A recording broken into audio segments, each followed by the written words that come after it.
So, do you own a website? Do you have to write multiple blog posts or articles? Do you sometimes struggle, or are you forced to outsource that will cost you a lot of money? When I say outsource, I mean you will ask other people to write these articles for you and then you pay them, which will add up over time.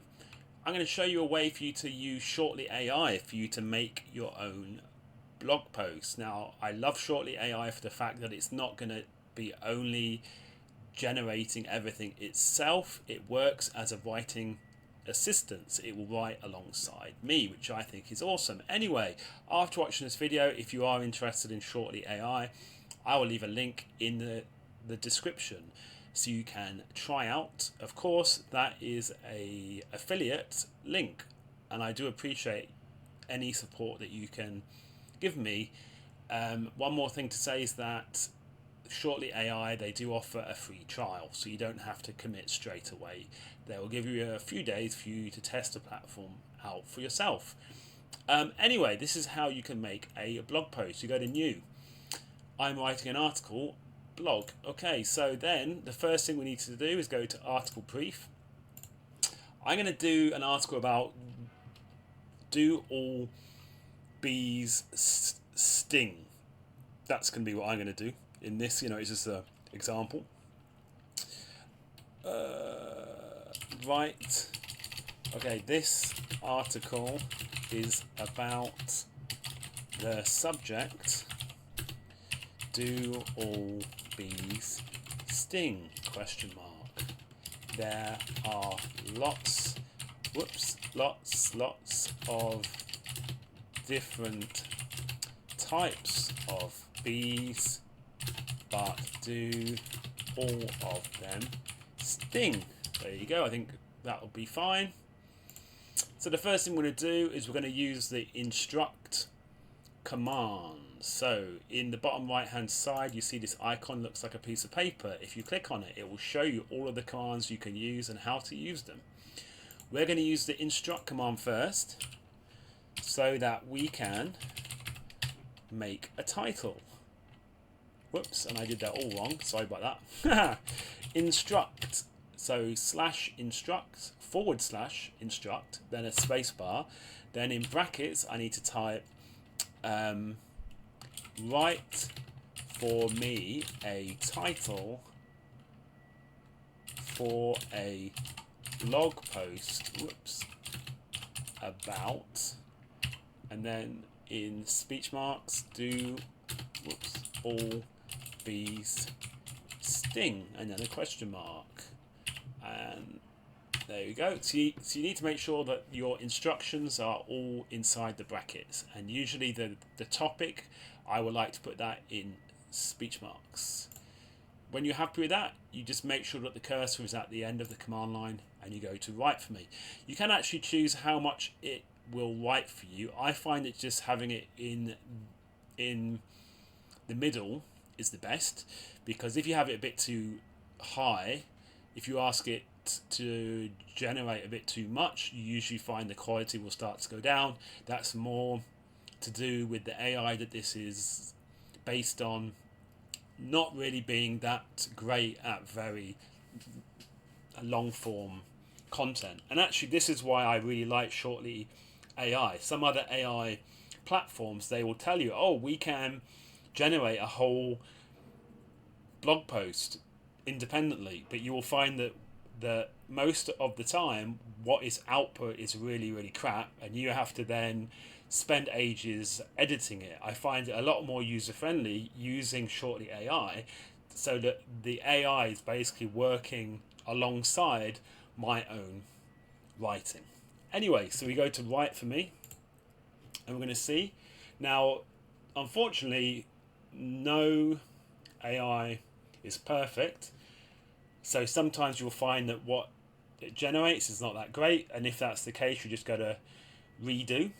One of the other things that I love about Shortly AI is it will, when you have a paid account, then you get unlimited text generation, where some of the other ones, some of the competition, they will put a limit on that. Okay, I'm going to go with the first one. I actually quite like it. Very simple. So we're going to use that as our title. Stick it up at the top, and then we're going to do one more. Instruct. Okay. Whoops. Please give me a blog post out. Ooh, I can't even spell today. Sorry about that. Outline for the blog post titled. I think I still have it in it. Yes, I do. So there you go. So I'm basically asking it now to give me a blog post outline for the title that I just found. And then I go again. I make sure it's at the end like that. I go to write for me. Wow, I can't speak today. Okay, so bees, do they sting all the time? Bees in your home, bee facts. Before you get honey from beehive. Okay, but not great. Let's go to redo.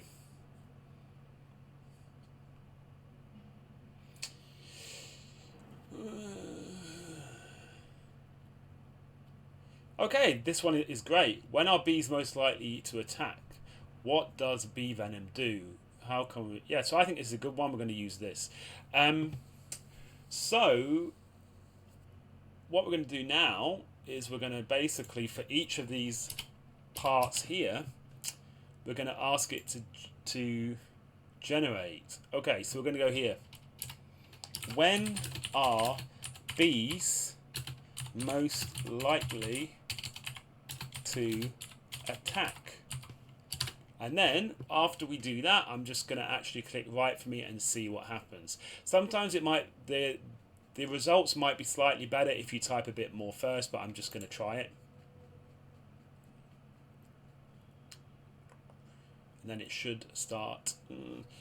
There are many variables, but usually it's when they feel their hive is being threatened. Do honeybees sting all the time?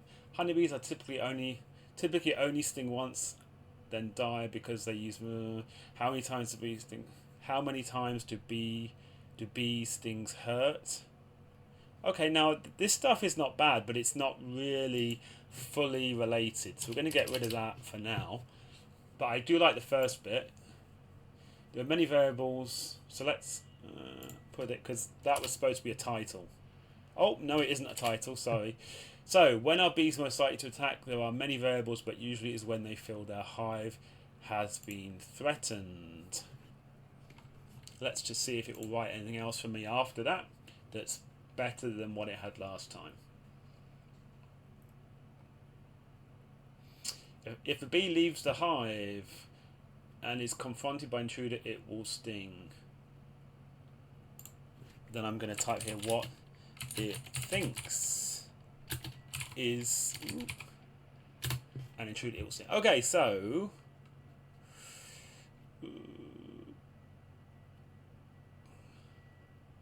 okay, that's not perfect. So when are bees most likely to attack? Do honeybees sting all the time? How many times do...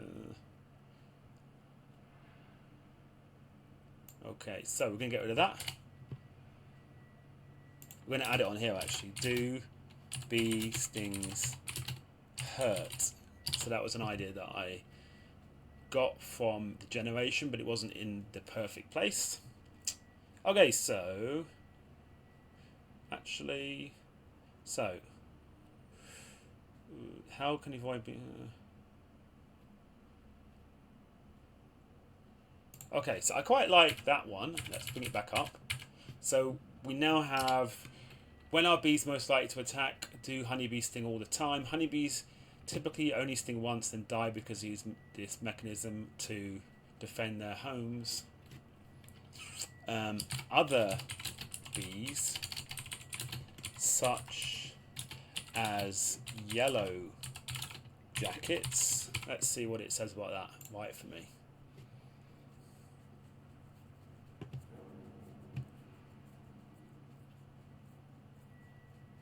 Now, one thing I will say, it has just brought up a source here.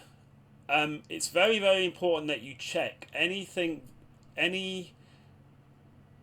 facts that the AI is bringing up, it's very important that you check it and see if it is true, because basically this kind of AI is scouring loads of relevant information and is trying to bring that all together in a new unique piece of information, but sometimes the things that it's finding is not always 100% accurate.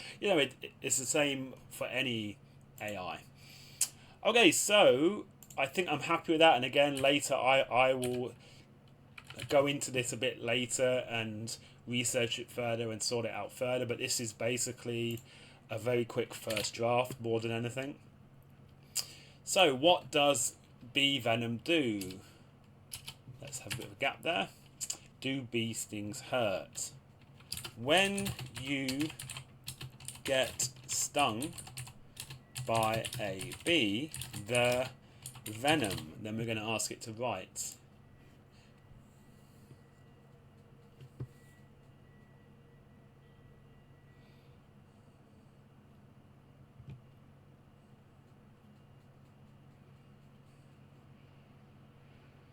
Okay, when you get stung by a bee, the venom from the bee stinger causes an allergic reaction in some people, which can include itching, a raised welt, and a rash. The venom itself contains chemicals that can lead to intense pain and nausea.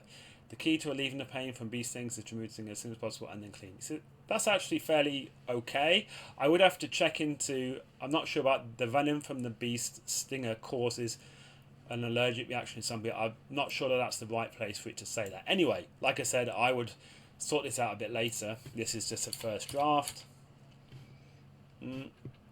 Let's get this up here. So I'm going to show you one more area here. So if you want to avoid being stung by a bee,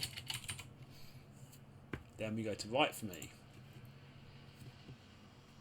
You should avoid invading their territory, or if you must be the least disturbed as possible. Okay, that doesn't make sense. I think it means if you must go into their zone, try to be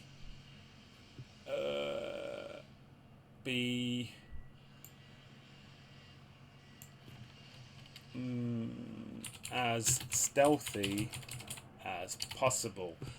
If they sense this, they may attack. If they sense you in their area, they may attack to defend their home. If they sense that you're attacking their home, they may attack to defend it. Okay, so that bit I'm going to take out. So there you go. I mean, I've just generated, I don't know, almost 300 words. It's a fair amount. Hasn't really taken me very long. This is a lot faster than me having to write it all out myself. But like I said earlier, I much prefer this way of doing it rather than using some kind of AI that is trying to generate the whole thing all at once. Because I think that you can see from the output, sometimes it's not exactly perfect. It needs a bit of human tweaking. So by having a writing assistant like Shortly AI, it's kind of like a tag team from you and the AI, which I feel works the best. Anyway, hopefully that gives you an idea how you can write a blog post using Shortly AI. Thank you for watching.